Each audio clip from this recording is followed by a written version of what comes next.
आश्रम में हजारों सन्यासी रहते हैं होगा और उन्हीं की तरह खाना होगा, उन्हीं की तरह वस्त्र पहनना होगा और उन्हीं की तरह जीवन जीना होगा जैसे वे जी रहे हैं। एक महात्मा एक गांव से होकर गुजर रहे थे। उस गांव में एक तालाब था। महात्मा और उनके सभी शिष्य तालाब के पास आकर रुक गए। तभी वहां एक लड़का अपनी मां के साथ पानी भरने आया। उस लड़के की नजर महात्मा गुरु पर पड़ी। वो महात्मा को पहले से ही जानता था।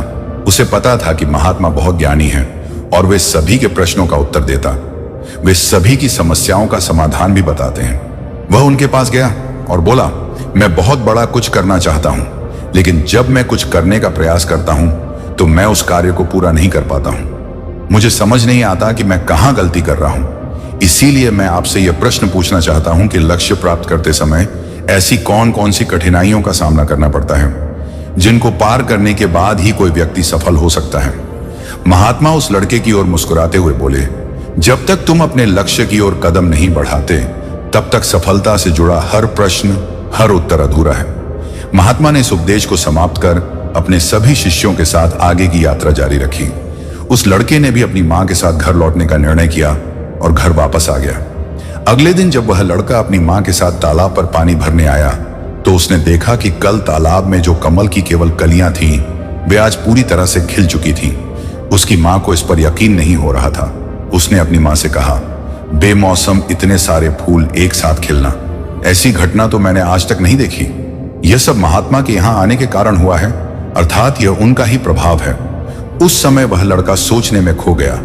उसने तुरंत ही तालाब से एक कमल का फूल तोड़ा और मन में यह सोचना शुरू किया कि यदि तालाब की यह खूबसूरती महात्मा के प्रभाव के कारण है तो मुझे महात्मा से जरूर मिलना चाहिए।